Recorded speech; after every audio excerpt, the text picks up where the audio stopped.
So, my ladies, my lords,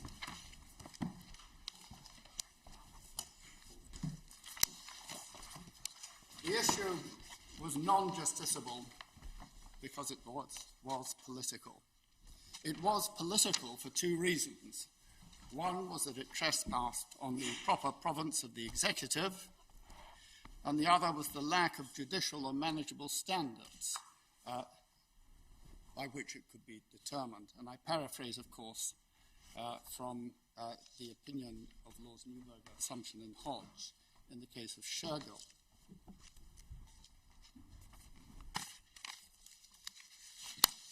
Much reference has been made to constitutional principle.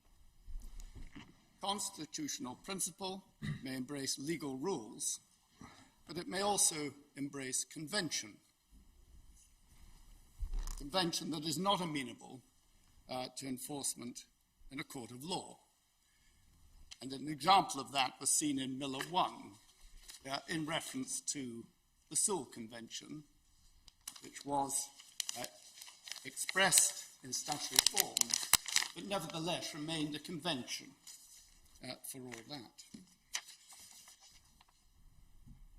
In order to proceed under the heading of constitutional principle, there has to be an element of legal content.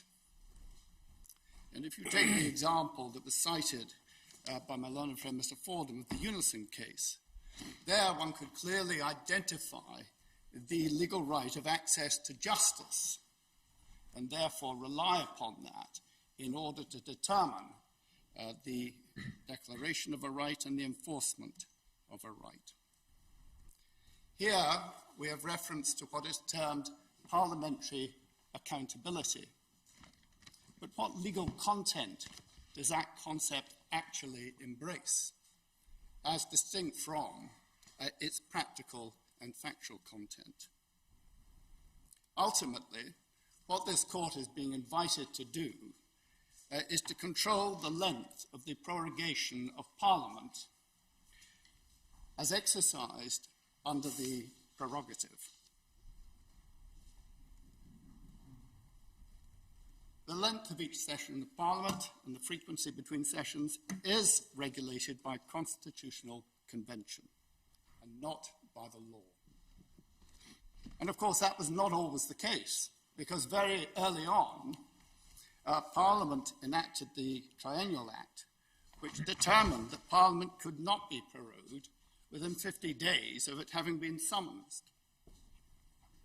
And then in the Triennial Act of 1664, that provision was repealed expressly on the basis that it was in derogation of the exercise of the prerogative with which we're concerned. And since then, Parliament has not sought to legislate generally in respect of prorogation, having had an opportunity over more than 300 years to do so.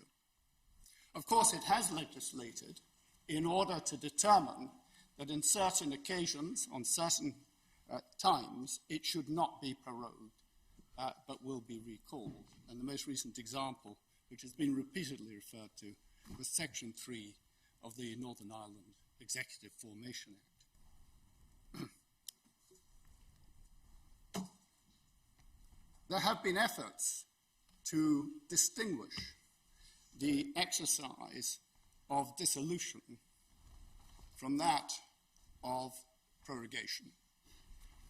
Dissolution has been repeatedly identified as forbidden territory for the courts. It is not justiciable. And yet, the distinctions that have been drawn between that and prorogation are far more apparent than they are actually real.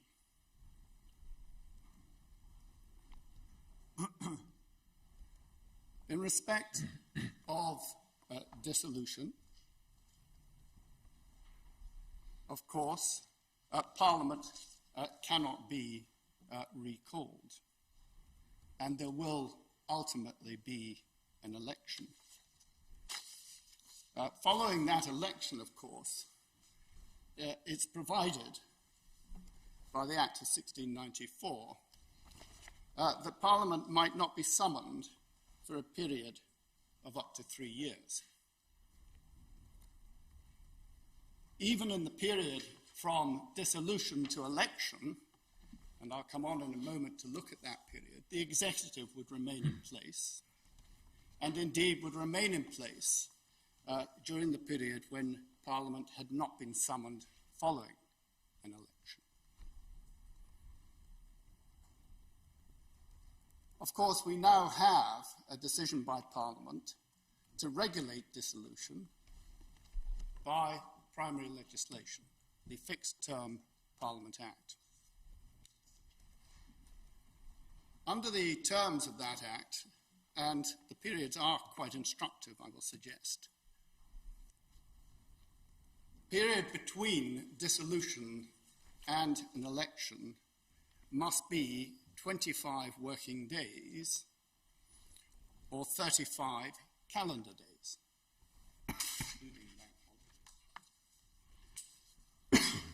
During which time the executive will clearly not be accountable to Parliament. And thereafter, as I say, it will be for the executive, essentially, in their exercise of prerogative powers, to determine when Parliament will actually be summoned thereafter. Now, in respect of prorogation, it is clear that political purposes may very well prevail over any formal purpose or requirement for prorogation of Parliament. And we've seen many instances of that over the years. If, in the event of prorogation, Parliament takes exception to that course of action, it has a very clear route to adopt. It may, following the prorogation to which it took exception, or in anticipation of the prorogation which has not begun, because that would be the instant case, at the beginning of September of this year, move a motion of no confidence in the executive. And such a motion, if moved by the Leader of the Opposition, would be heard. So, if it has notice, as it did have, that it was to be prorogued for a period that it took exception to, or at a time to which it took exception, it was perfectly free to move a vote of no confidence. What if it conceived that that would not be to its political advantage?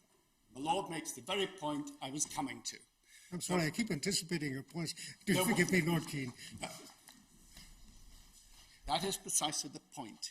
It is then a determination of political advantage as to whether or not such a motion is made, and indeed the same can be said about the ability of Parliament to move a motion in terms of the Fixed Term Parliament Act.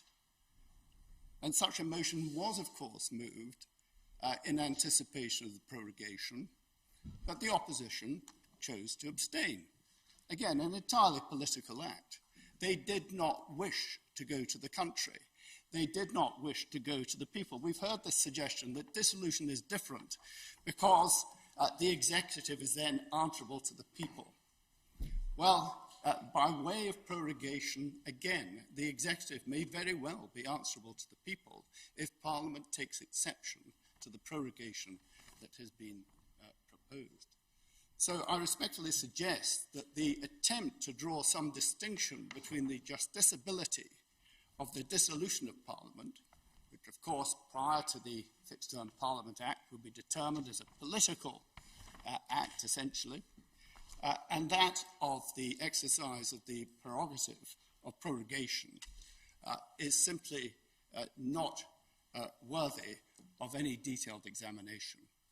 The results may very well be the same. The political considerations of all sides of Parliament are bound to be very similar, and the act of the executive can always be the subject of scrutiny, ultimately by the people, in the form of an election.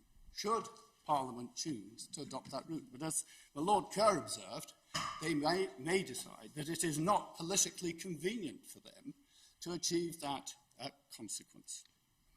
So that is where we stand so far as the issue of justiciability is concerned, whether it be dissolution or whether it be the prerogative of prorogation. This is forbidden territory. It is a matter between the executive and Parliament. And if Parliament takes exception to the executive, they have the tools available to address the matter. If they choose not to employ those tools, that's a political matter. It is entirely for them.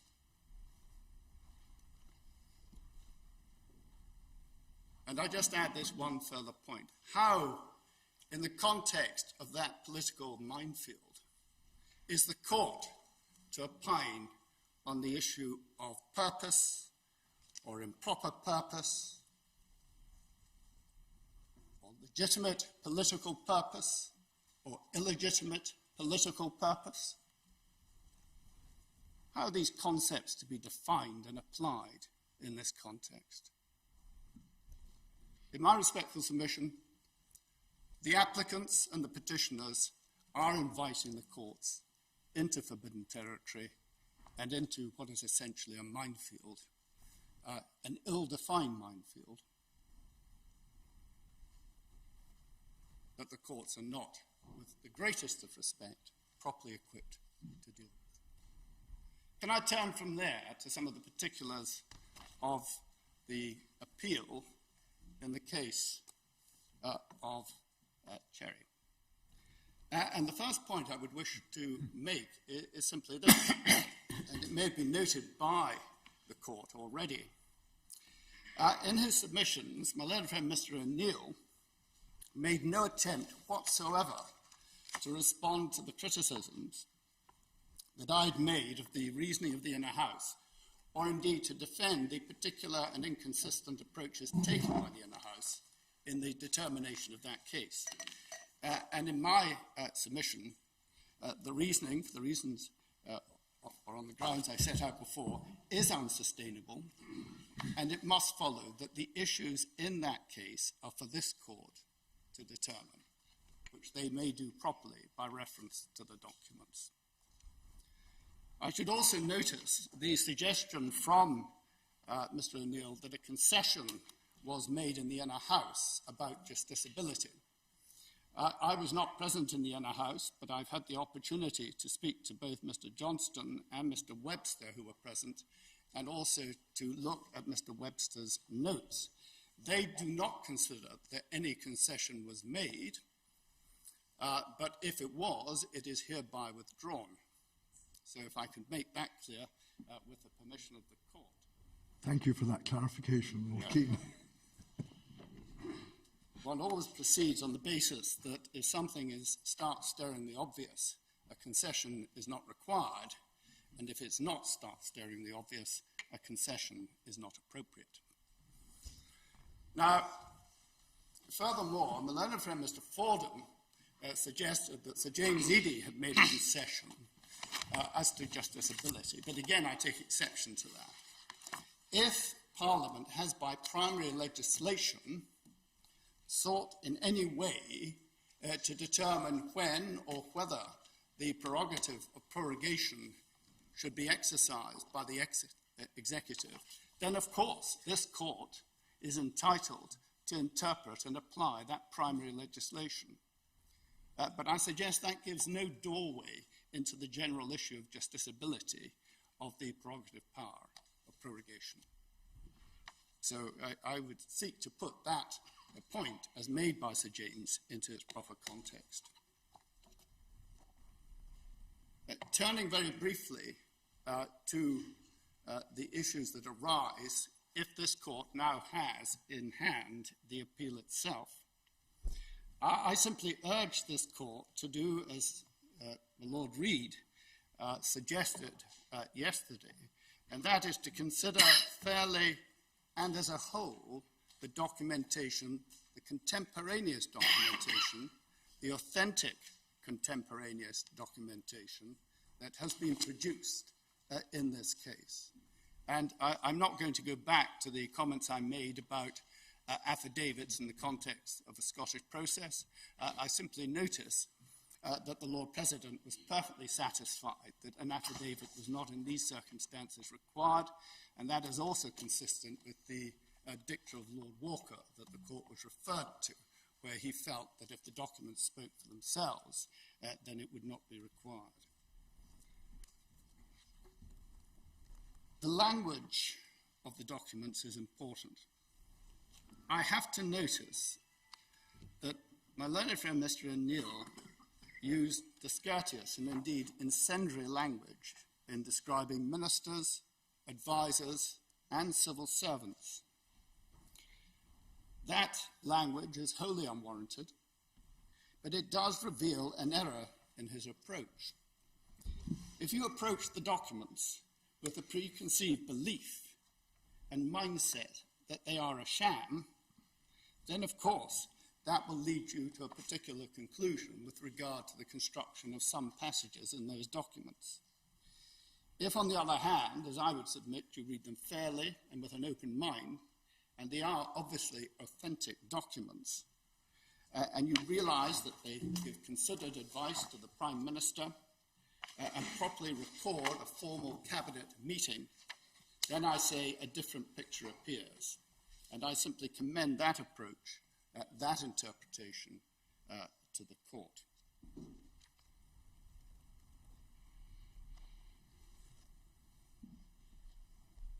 There was a complaint, of course, that somehow prorogation prevents accountability. Well, it is a fact that for a period, prorogation will affect accountability in Parliament. But it doesn't prevent accountability beyond Parliament, where again the executive will be questioned and held to account, whether by the public, the media, or indeed during a party political conference season at each of those conferences, no doubt. But prorogation no more intrudes upon the idea of accountability than would dissolution. And again, I cite the point that even under the Fixed Term Parliament Act, there will be no accountability of the executive to Parliament for a period of 35 days after dissolution. And nothing can be done in that period because Parliament could not be recalled. Whereas in respect of prorogation, there are, of course, a series of statutory mechanisms that may be employed for that purpose and according to particular circumstances. So again, if one was to fall back on the comparison with dissolution, I would suggest that in fact prorogation is so clearly a matter that is political in nature that it falls within the forbidden territory. Now, a number of questions were raised, including by my Lord Sale, about the effectiveness of post-prorogation controls. But in a sense, the same arises with regard to dissolution. If there's dissolution and the government goes to the country and it's re-elected, it may be held account for the grounds upon which it sought to dissolve for political purposes at a particular time. So there's no greater and no lesser a degree of control. Of course, the ultimate political control, whether it be prorogation or dissolution, is the ability of Parliament to express no confidence in the government, and is the ability to take the government back to the country. And when looking at all of this, we mustn't forget that one of the primary aims of the opposition in Parliament is to replace the government. They're not just there to hold them to account, they're there to replace them. Just as the government has a political imperative to pursue its own policies, so the opposition has a political imperative to seek to pursue their policies. And that is all part of the political ground where the courts should not be. Now, in passing, and towards the end of his submissions, the learned friend Mr. O'Neill asserted that the United Kingdom could not leave the European Union without a deal unless that was authorised by further primary legislation. And that was apparently because departure would impact upon individual rights. I don't want to dwell on this point. It arose in the inner house, but not before Lord Doherty in the outer house. Our note of argument in the inner house addressed this issue at paragraph 66 to 70, which is MS 415. I should just add that Mr. O'Neill's case was directly rejected by Lord Drummond-Young at paragraph 110 of his opinion, that's MS 1245. It was rejected as a relevant challenge to prorogation by Lord Brodie in paragraph 71 of his judgment, that's at MS 1208. And the Lord President rejected that prorogation could have any effect on individual rights, that's at paragraph 59, MS 1212. So, in my respectful submission, the submissions by Malone from Mr. O'Neill do not take him to where he would wish to be, and the appeal should be sustained on the unchallenged grounds that I sought to advance in opening before the court. Now, the court will be aware that we've produced two further notes, and it's perhaps appropriate that I should make reference to these. If I could deal first of all with the note on the effect of prorogation on legislation.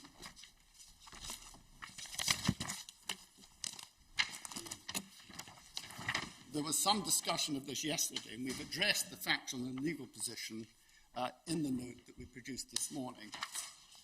In short, the government is and has for a considerable period been alive to the need to ensure that the statute book is prepared for exit from the EU and has taken extensive steps to achieve that result. And of course, most of that work was actually done earlier in the year in anticipation of an exit on 29th March. Some further statutory instruments are required to address changes, essentially changes in EU law since March, and those are largely of a technical nature. The 2018 Act, of course, provides for an urgent process for the making of statutory instruments, and in the small number of instances where such SIs need to be in place for exit, they can and they will be in place. Now, of course, all such SIs must be debated within 28 days or they lapse under the affirmative procedure, and the government considers that there will be an opportunity to debate all of these before 31st October, and it won't be a case of addressing a debate on these instruments after that date. So I seek to reassure Lord Lloyd-Jones on that point. In these circumstances, we expect that there will be adequate time to deal with all SIs and indeed with all required primary legislation. And in that context, I should stress that some of the Brexit-related primary legislation that's been referred to by the PLP, for example, the 5 outstanding bills, are not required as at exit date. And we seek to give an explanation for that in the note that we've provided. They are issues that will be addressed going forward after 31st October, assuming an exit on that date, but they're not actually required on that date itself.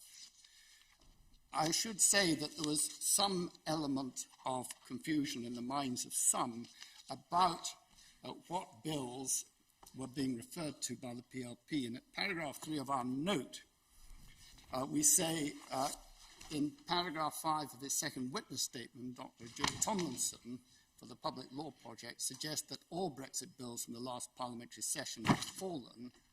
Insofar as that statement suggests that all Brexit-related bills from the last Parliament session fell at prorogation, that is not correct. And we point out that many of them passed, but there were 5 remaining. I should add, in fairness to Dr. Tomlinson, that if you go back to paragraph 37 of his first witness statement, he's referring there to the 5, not to the totality. And I think there's been a misunderstanding on that point. The second matter that has been the subject of a further note is the matter of relief. And we have sought to explain why, as Lord Reid anticipated, this might be a little more complicated than it first appeared. what cannot remain is part 4 of the interlocutor of the inner house. But what I would observe is this, that while we go in detail through these matters, and while we do maintain very strongly that the prorogation of Parliament did take effect, notwithstanding the complaints made by the applicants and petitioners, and that Parliament is prorogued, and that the prorogation cannot be impugned, standing Article 9 of the Bill of Rights, there is room, of course, for the Court to make a declarator or declaration if it comes to the conclusion, contrary to our submissions, that the advice given to the Sovereign was unlawful. But that, I venture, is all that would actually be required in the context of this case, a declaration that the advice was unlawful. And it would then be essentially for Parliament and the executive in particular, to decide how to respond to that, considering the reasons that may be given by the Court if it comes to that determination. Is your position that if such a declaration were made, the order in council, the prorogation effected by the commissioners appointed by the order in council would be legally effective? Yes, my Lord. That is our position. And I just pause. And then how would it be? How would it then be that it would be for Parliament to decide how to respond? Because Parliament wouldn't be there. I'm just going to say, in the first instance, it would be for the executive to respond, and under the 1794 Act, they could, of course, seek an order in council for a proclamation for the recall of Parliament. But it seems very strange that Article 9, which historically was there to protect the privileges of Parliament against the executive and the Crown, would then have the effect contrary to that purpose. Well, I don't accept the proposition in those bold terms, if I may respectfully say so. It appears to me that the first question is, was the proclamation by the Lords Commissioner a proceeding in Parliament? And we've given 6 reasons why that must be the case. And if it is a proceeding in Parliament, then it falls within Article 9 of the Bill of Rights. But why shouldn't one start at the other end and see whether they were properly charged, lawfully charged, to deliver their message to Parliament? Because one would... And it's being said on the other side, the answer is that they were not. Ultimately, that would mean impugning the proceedings in Parliament that have taken place, and the consequences of that could be far-reaching. I would suggest, well, first of all, we say that the Order in Council itself is linked to the proceedings in Parliament, but more particularly, the third stage of the process, the declaration by the Lords Commissioner prorogued Parliament. But if the reasons it did so may be impugned as having been secured by some means that was not appropriate. They may be impugned on the grounds advanced by my learned friends on the basis that the advice given was unlawful. But the sovereign made the decision on the advice of our Prime Minister. The Order in Council was made, and the declaration was a proceeding in Parliament. But my Lord's question is this. Go to the interior stage. If the advice given to Her Majesty the Queen was unlawful, then the relay of instructions to the Lords Commissioners, I should have thought, was also unlawful and can be impeached at that stage before they go anywhere near Parliament. The Lords Commissioners may be entirely unaware of the advice given. But whether they're unaware of it or not, they have their commission under the Great Seal. Yes, I appreciate all of that, but they they can only act on instruction from Her Majesty the Queen. And if the advice that she has been given is unlawful, then the instruction that she gives to them to act, whether under the Great Seal or otherwise, likewise seems to me to be unlawful, is it not? If I may respond in this way. If Her Majesty, having received the advice of her minister, had entered Parliament and prorogued it in person, would that prorogation be amenable to challenge in this court. Well, I submit I don't know that that's all that helpful, to be honest, because the circumstance is that she receives advice which, let's say for the sake of discussion, is unlawful. Then she cannot convey to the, and it's nothing to do with the Queen, of course, she's simply performing her constitutional function, but the advice or the instruction that she gives to the Lords Commissioner, so the argument goes, cannot be valid since it was based on unlawful advice. So it's at the stage before it gets anywhere near Parliament that the attack on the lawfulness of what is to take place occurs. Is that not right? No, the attack which is made in these applications is on the lawfulness of the advice, and it doesn't go beyond that. If the advice was unlawful, would it not follow that the order in council was liable to be quashed? Well, I would submit that it is not liable to be quashed because it is incidental to the proceedings in Parliament and therefore falls within the ambit of Article 9. That sounds like putting the cart before the horse. I say that we should actually start by recognising that the prorogation was a proceeding in Parliament which falls within the ambit of Article 9 of the Bill of Rights, and we don't have to go further than that. And am I right in understanding that no undertaking is being offered? I indicated to the court in opening that the Prime Minister would take all necessary steps to address any decision of the court that determined that the advice was unlawful. That sounds like something which really ought to go without saying. Exactly so. It is not for the executive to give undertakings to obey the law. The executive does obey the law, and if the courts tell us what the law is, we will address that. Right. Just so I'm clear, and I just want to understand the position, are you saying that the word impeached in Article 9 covers a case where a consequence flows from an order of the court? I'm saying that the proceedings themselves are protected by Article 9. So the court's order wouldn't have consequence? My lady, my lords, unless there are further matters that you would wish to raise, having adopted the 2 additional notes, I would rest my submissions there. No? Thank you very much, Lord Keane. Thank you.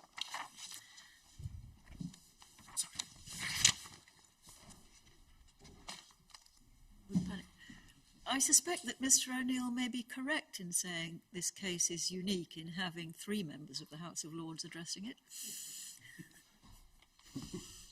Whether that's an advantage the courts may not need to pronounce upon. Or perhaps a precedent. My ladies, my lords, I gratefully adopt the submissions that the court heard this morning from the Lord Advocate, from Mr. Fordham and from Lord Garnier. The court has received comprehensive oral and written submissions over the last 3 days, and I therefore wish in my reply just to emphasise what we say with respect are the central errors in the arguments advanced by my friends Lord Keane and Sir James. And may I say something about the facts, and then the law, and then can I address the remedy, as my friend Lord Keane did. Now, on the facts, we say the central issue is why was it appropriate to prorogue for 5 weeks, longer, as the court knows, than on any occasion in the past 40 years. And Lord Keane's response when this question was put to him was that the prorogation was not in substance for 5 weeks, because 3 weeks of the period would have involved the recess of Parliament for the conference season. Therefore, in truth, the prorogation is for 7, I think he said, 7 working days of Parliament. Our response is we say that does not explain, far less justify, closing Parliament for 5 of the 7.5 weeks prior to the 31st of October, having regard, of course, to the adverse effect on the ability of Parliament to perform its scrutiny functions at this critical time. Why do I say that? Well, because first, as Sir James and Lord Keane both accepted, it is Parliament, not the executive, which decides whether to have a recess for the conference period. Parliament may or may not have decided to have a 3-week recess this year when the 31st of October is fast approaching. The Prime Minister's decision took that matter out of the hands of Parliament. Secondly, even if there was a conference recess this year decided upon by Parliament, Parliament would still, during those 3 weeks, have been in session. And therefore, written parliamentary questions could have been asked and would have needed to be answered. And parliamentary committees could report and would report. The court knows that it's been a regular feature of the past few months, at least the last few months, that parliamentary committees have been reporting and reporting urgently on all aspects of the Brexit process. So some degree, an important degree, of parliamentary scrutiny would still have been available. And this prorogation for 5 weeks at this time prevented any parliamentary scrutiny for that period. And the third answer to Lord Keane is the point put to him by my Lord Kerr and my Lady Black. Your Lordship and your Ladyship asked Lord Keane to explain why there was any need for a prorogation prior to the 7th of October or thereabouts. What was the reason? And there was, in my submission, no answer to that central question. Prior to which date did you say? At the 7th of October, a week or so, not precisely, but around the 7th of October. What was the need for a prorogation prior to that date, was the question put, if I understood correctly, by my Lord and by my Lady. And I say, court heard the answers, I say there was no coherent answer to that question. The documents on which Lord Keane relies in relation to this whole matter include, let us not forget, the note dated the 16th of August in the Prime Minister's own handwriting. It was read out yesterday by my friend Mr. O'Neill, and I don't ask the court to go back to it, but it's in the Miller Trial Bundle, tab 39, page 316, electronic page 379. And it's the one where the Prime Minister says the whole September session, these are his words, is no more than a rigmarole to show the public MPs earned their crust. That's what it says, and that's his words. And I'm very happy for the court to follow Lord Keane's approach that he articulated a few moments ago. Read this document fairly and with an open mind. There's no need to adopt any incendiary language, Lord Keane's criticism of my friend Mr. O'Neill. The document speaks for itself. And what does it show? It shows the Prime Minister's failure to understand that Parliament, as the sovereign body, will wish to ask questions of the executive, to debate matters, to report through its committees, possibly enact more legislation. And it will wish to do so during these September weeks concerning the negotiations, if any, with our European partners and the planning for no deal. And I was asked on Tuesday by my lady, Lady Arden, about the bills that were lost because of the prorogation from the 9th of September. And the court now has the answer, detailed answer to that question. And there's no dispute. The government's note accepts that a number of important bills have been lost. They include, incidentally and sadly, the Courts and Tribunals Online Procedure Bill, on which, if I may say so, Lord Keane worked tirelessly and skillfully to pilot through the House of Lords. It's one of many bills that have been lost. Now, Sir James points out, and he's absolutely right, that it is inherent in prorogation that bills are lost. But my lady, Lady Arden's question is important because it provides a further answer to the Prime Minister's suggestion in his handwritten note that I mentioned a few moments ago, that Parliament has got no business to transact during this period. So what's all the fuss about? The bills, some of them very important bills, that were being debated, that were going through the stages of both the House of Lords and the House of Commons, demonstrate the error in the Prime Minister's analysis.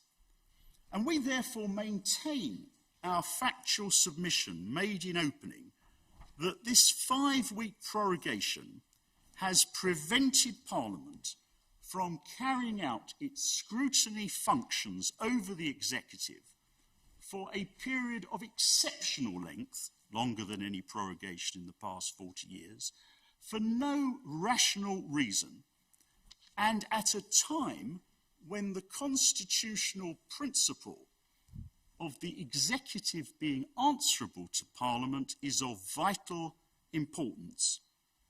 All of this conflicts, and I'm coming on to the law, with the constitutional law principle that the executive is subject to parliamentary scrutiny. And it's enough for our case to apply, as the Deputy President put to me on Tuesday, the Padfield principle that a minister can be shown to have acted unlawfully in the exercise of a discretionary power because of the effect of the decision. And my friend Mr. Fordham was absolutely right this morning to emphasise that my Lord the Deputy President's judgment in the Unison case is again based on impact. It's not based on there being any need for a malign motive.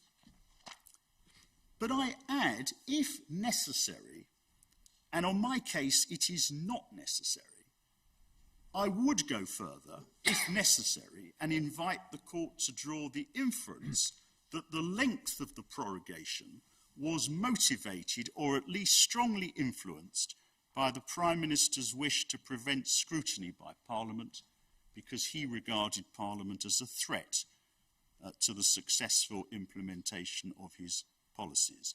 There is no rational reason for a 5-week prorogation, giving the Prime Minister the broadest possible margin of discretion. And if that's right, the court is entitled to draw an inference that there was an improper reason. See Padfield.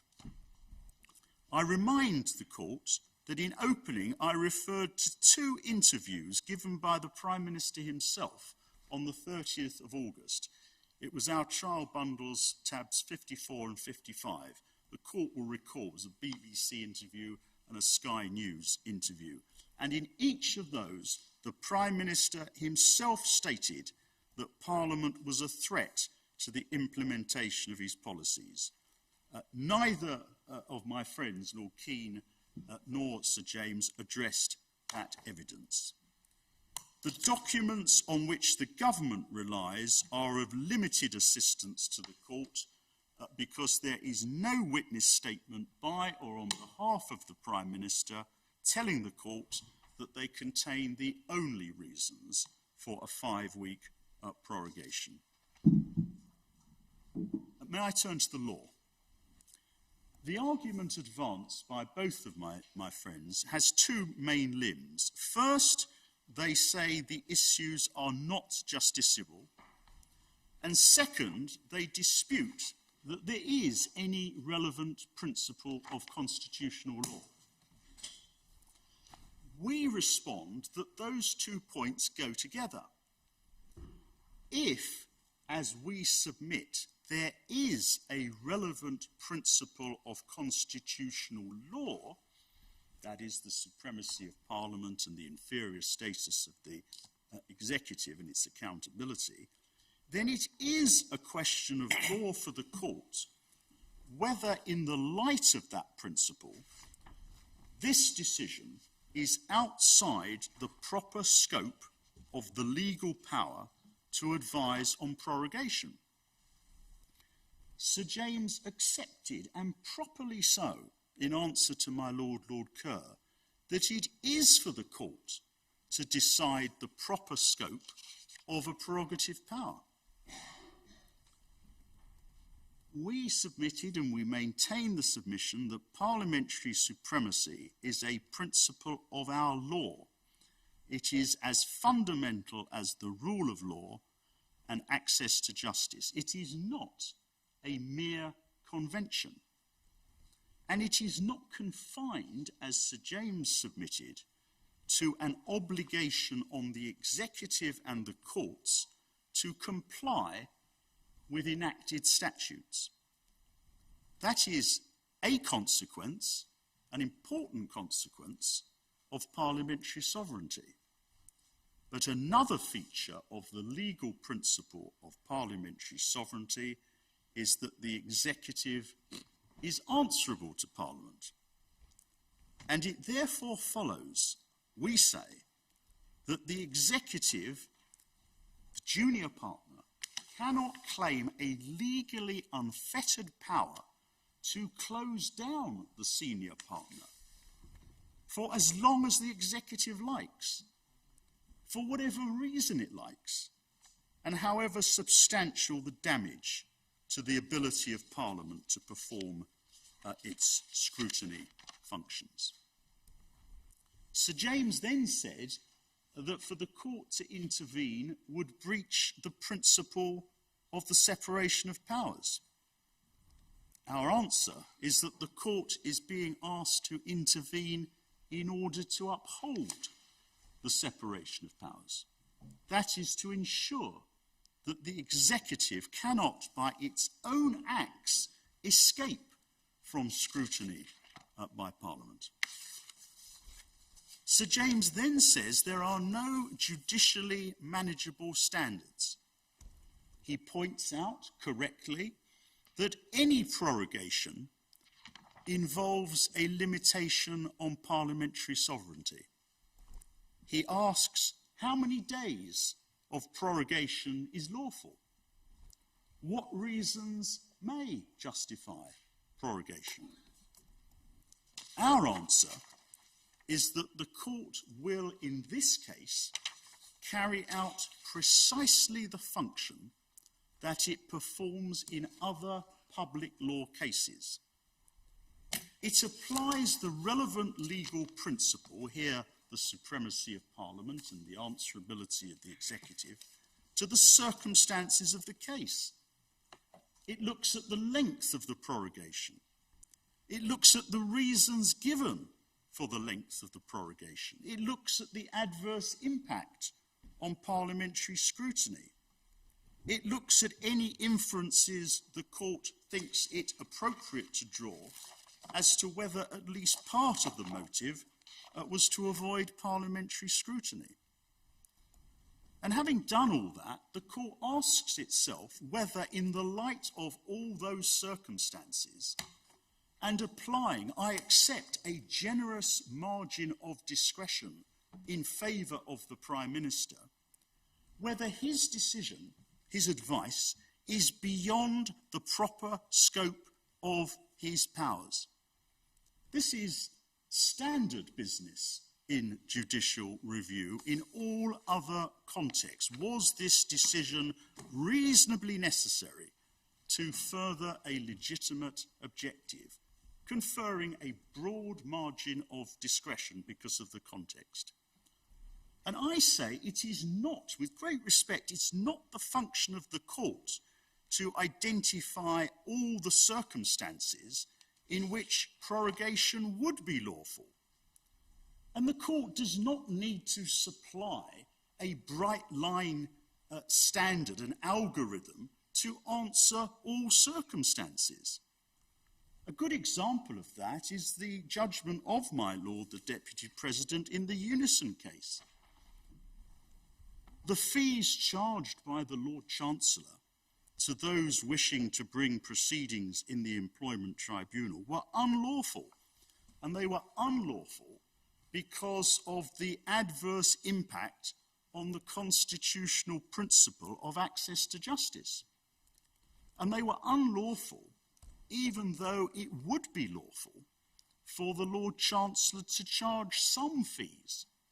And the court was not identifying, how could it, where the dividing line would fall. Sir James then referred to various acts of Parliament, including the recent Northern Ireland Act.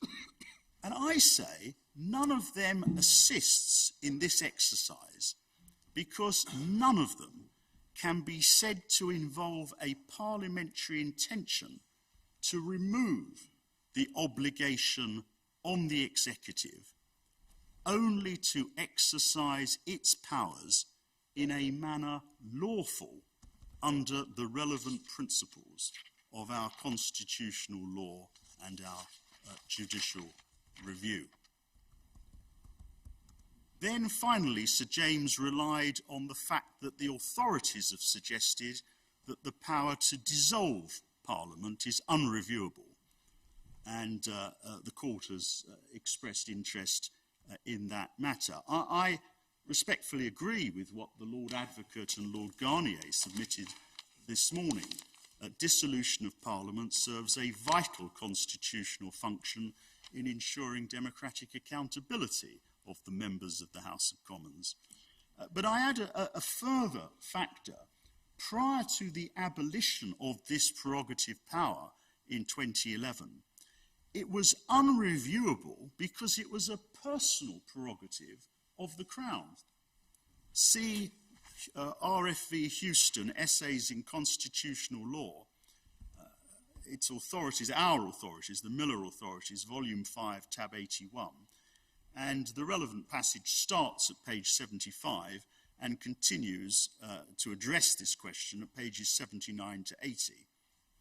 Now, my Lord Carnworth asked Sir James whether it was his submission that Her Majesty does enjoy a personal prerogative in relation to prorogation of Parliament.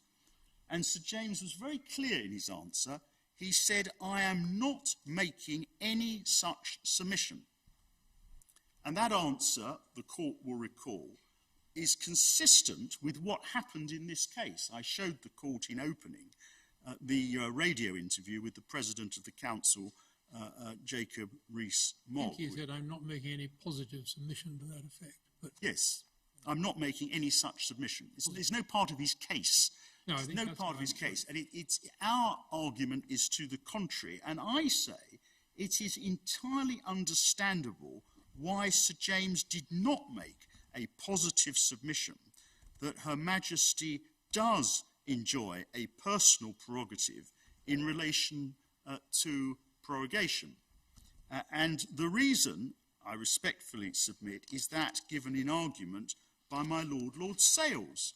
It would be profoundly unsatisfactory in a constitutional democracy governed by the rule of law if the court were to conclude that there does not need to be any legal controls on this power because any abuse can be addressed by Her Majesty. That would place Her Majesty in a quite impossible position. Remedy. The remedy we seek from the court is a declaration that the Prime Minister's advice to Her Majesty was unlawful. And we would respectfully ask the court, if it is in our favour, to make such a declaration as soon as possible, no doubt for reasons to follow. As soon as possible, because time is of the essence. We do not accept the argument, respectfully do not accept, the argument advanced by my friend Lord Keane, that Article 9 of the Bill of Rights immunises the order in council or any action that was taken in reliance upon it. And that is because the order in council was based, if our submissions are correct, on unlawful advice. The order in council is not a proceeding in Parliament. It precedes the proceedings in Parliament. And therefore, if necessary, we would argue that the court is able to give further relief. However, we would expect, in the light of a declaration, that the Prime Minister will ensure that Parliament resumes as soon as possible next week. And we consider that the appropriate way forward is for these matters, in the light of a declaration, to be addressed by the Prime Minister, by politicians, and by the parliamentary authorities. And we recognise that unless it is necessary to do so, this court will understandably be reluctant to grant further relief. The court understandably will be anxious not to take any steps that may be seen as trespassing on the exclusive right of the Houses of Parliament, quote, to determine the regularity of their own internal proceedings. I quote from Lord Simon in the Pickin case at page 799A. So However, of course, Parliament needs to have, in your scenario, it needs to have the opportunity it does. To do that. It does. So it would need to meet as soon as possible in order to decide what it's going to do next. Exactly so, my lady. And I emphasise, although we are seeking only a declaration, it's an important declaration. We would ask the court, if it's with us on the merits, to give an indication, if the court thinks it appropriate, an indication of what the court expects now to happen. That is, for Parliament urgently to meet so that Parliament can decide what happens next. Can I ask, yes, would Parliament have power to determine that it had not been prorogued and then to save all the bills that were lost or seemed to be lost when the purported prorogation happened?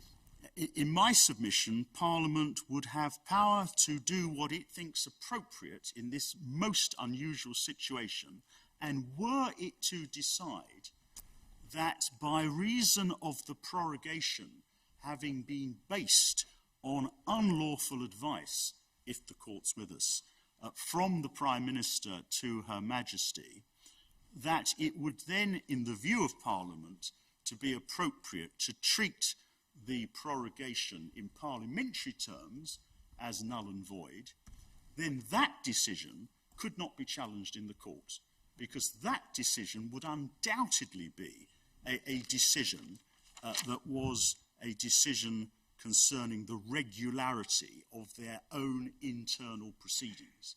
And I am submitting that the appropriate way forward in this unusual and difficult circumstance is to let Parliament sort out the problem. But it can only do so if, first, the court grants a declaration that the advice was unlawful, and if the court, with great respect, thinks it appropriate to do so, encourages the Prime Minister to ensure that Parliament meets as soon as possible next week.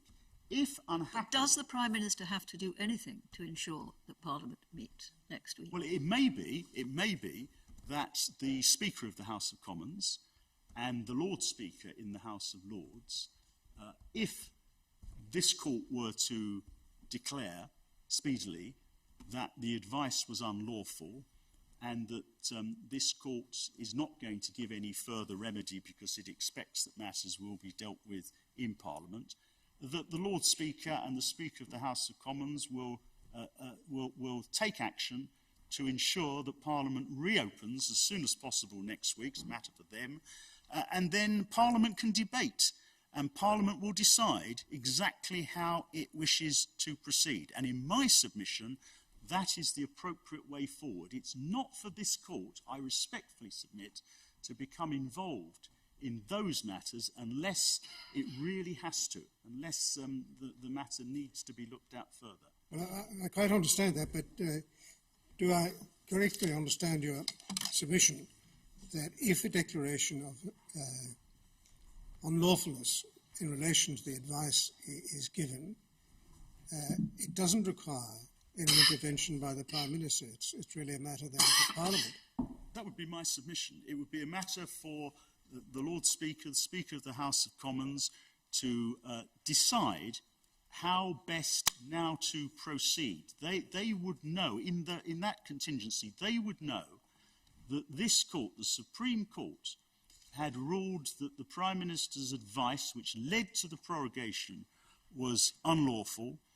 They would know, if the court were prepared so to indicate, that the basis of that declaration was that the court took the view that the parliamentary scrutiny was required for legal reasons, and no doubt politicians and others would be asking the Speaker of the House of Commons and the Lord Speaker to reassemble Parliament so that Parliament can decide as soon as possible next week how they think, how Parliament thinks it best to proceed. This court would have done its job and it would then be back to Parliament. All that could stand in the way of that would be if the Prime Minister, and I very much hope that this is unrealistic, that the Prime Minister hears of a declaration, hears of indications from the court, that says, well, I'm simply not going to take action. In those circumstances, we would submit that it would be open to the Speaker of each House to reassemble Parliament, if they so wished. He doesn't have to take action on your submission. In my submission, no. I'm just wondering about the possibility that this might lead to a further constitutional clash. The implication of Lord Keane's submissions, as I understood them, was that even if this court were to declare that the advice was unlawful, Parliament would nevertheless stand prorogued, because the prorogation, he submits, is nonetheless effective. And following that logic, Parliament could not meet again unless, I suppose, a proclamation were to be made under the 1797 Act, which would have to be initiated by the Prime Minister. My answer to that is if the court gave a declaration, and even if the court, as I'm suggesting, gave no further remedy, it would be implicit in that what followed from the advice was infected by the illegality, the unlawful nature of the advice. And if it were thought appropriate by the Lord Speaker and the Speaker of the House of Commons, notwithstanding the view of the Prime Minister, to reassemble, there could be no legal challenge to that. Parliament would be deciding how best to proceed. There could be no legal challenge to any decision that was made by Parliament itself as to what to do next. That's my submission. I just wonder whether people don't need to have a clearer view, whatever the outcome of these proceedings are, where everyone is left. I mean, if we uphold your appeal, isn't it going to be very important, not least because of the time constraints which you've urged upon us, that it's very clear who is the person in law from whom further steps are required. Is it the Prime Minister, which it would be if Parliament is prorogued, as I understand it, or is it the Speakers, which it would be, as I understand it, if Parliament was not prorogued? Don't people need to know where they stand a little bit more clearly than you're indicating? Our concern is that time is passing, and if this court is going to make a ruling on these questions, it will inevitably, we fear, take this court longer than if this court simply decides to declare illegality. Just make an assumption that whatever this court thinks the answer in substance is to these proceedings, this court will produce that answer as soon as it humanly can. Make that assumption. I'm very grateful. I've made my submissions. It's self-evidently a matter for the court how it thinks it best appropriate to proceed. My submission is governed not just by questions of time, it's also governed by the standard approach when we come to remedies, as my lord better than most knows, that the court only does what it needs to do. And it doesn't do more than it needs to do. But I take your lordship's point. It may be helpful, probably would be helpful, for the court to say as much as it can within as speedily as possible in relation to these matters. Clarity is very important, so everybody knows where they stand. I entirely take the point that my lord is making. If the advice was unlawful, has there nevertheless been a valid prorogation? Yes. Can we duck that? I'm not suggesting that the court ducks it. I'm politely suggesting to the courts that it does as much as it can, as quickly as it can, if it's with us on the merits. And the danger, the concern, is that it takes the court a lot longer to resolve that question than simply to give a declaration and an indication. And time is passing. We have already lost, effectively, 2 weeks of the 5 weeks. But your submission, Lord Planning, surely has to be that if the advice is unlawful, then any action taken upon it cannot be valid. It is my submission.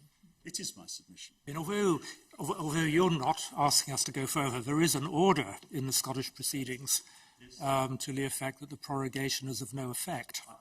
We're being asked by Lord Keane to recall that is also that order. That is true.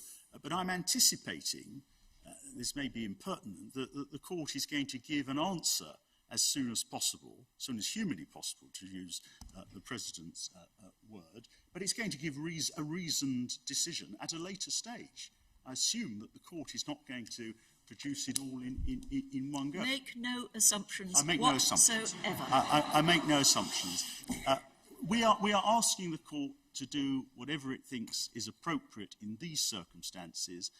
I've made my submissions, but I take my Lord's Deputy President's point in relation to this, and I take the point made by Lord Sales and Lord Wilson. I may have misunderstood you, but when you talk about a declaration of unlawfulness, does that extend only to the advice or also to the standing of the order in council? Well, we have asked only for a declaration that the advice of the Prime Minister was unlawful. Yes. But, as is put to me, it is an inevitable consequence of a conclusion to that effect that the order in council was also unlawful, if I be right, that Article 9 can't protect it because it's not a proceeding in Parliament. That's how I put it. Okay. Is it possible that there's a sort of two-stage solution? Because what you're suggesting is a course that might avoid another major constitutional question having to be resolved on this appeal. Yes. Namely, is it the court which has jurisdiction to give relief, or is it Parliament's sole prerogative in relation to the conduct of its own proceedings? Is it a two-stage matter, possibly, that if the court were minded, and I'm certainly not giving any indication, to to be in your favour, then it could defer that question to see what happened or what? Well, that's was what I was submitting to the court when I started this submission on remedy, that the appropriate way forward may be for the court to give a declaration, if it's in our favour on the merits, to give an indication of what it thinks now ought to happen over to Parliament, but if necessary, the court would have to inevitably have to deal with a further thorny constitutional question of whether further relief is appropriate. But that may be unnecessary. It may be that in the light of a declaration and an indication, this matter can be resolved in Parliament. Well, I'm sure that Mr. O'Neill would say that he's asking us to uphold the interlocutor of the Inner House. Yes.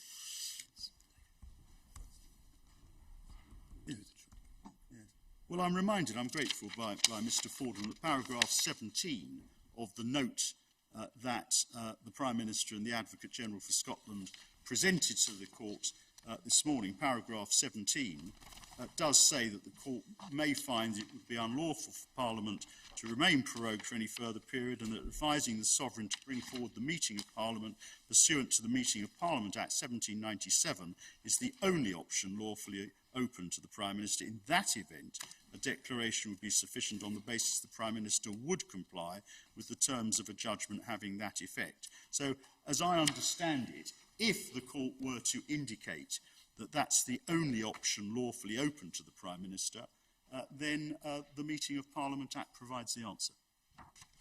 But then all the bills would have fallen. That is, yes, subject to Parliament deciding that in these exceptional circumstances a different approach ought to be taken. Well, we will have to decide what the answer is, and we will have to decide in one way or another what the consequences of that answer are. So, my lady. It's not... none of this is easy.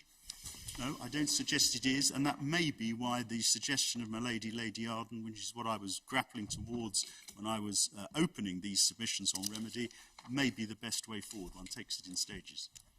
But that's a matter, of course, entirely for the court. So you'd be asking effectively for a limited declaration, meantime, with leave to apply?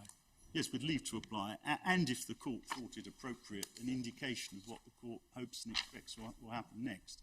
And if it doesn't happen, then the court will need to grapple with the question of whether to grant further relief, which we hope will not be necessary. Those are the submissions on behalf of Mrs. Miller, unless I can seek to assist the court further. No. Thank you, Lord Thank you very much, my lady. And thank you to everyone who's been involved in the preparation and presentation of these cases. A great deal of work has gone on behind the scenes to ensure that the large number of documents, the parties' written submissions, the relevant materials, the authorities, could be made available to us in an organised form and in a very short time. We appreciate that. We're also grateful to the Council who have addressed us for their oral submissions and for largely keeping to the timetable that the court had set. And we recognise the demands that this hearing has placed on the court staff and everyone else involved. I must repeat that this case is not about when and on what terms the United Kingdom leaves the European Union. The result of this case will not determine that. We are solely concerned with the lawfulness of the Prime Minister's decision to advise Her Majesty to prorogue Parliament on the dates in question. As we have heard, it is not a simple question, and we will now consider carefully all the arguments which are being presented to us.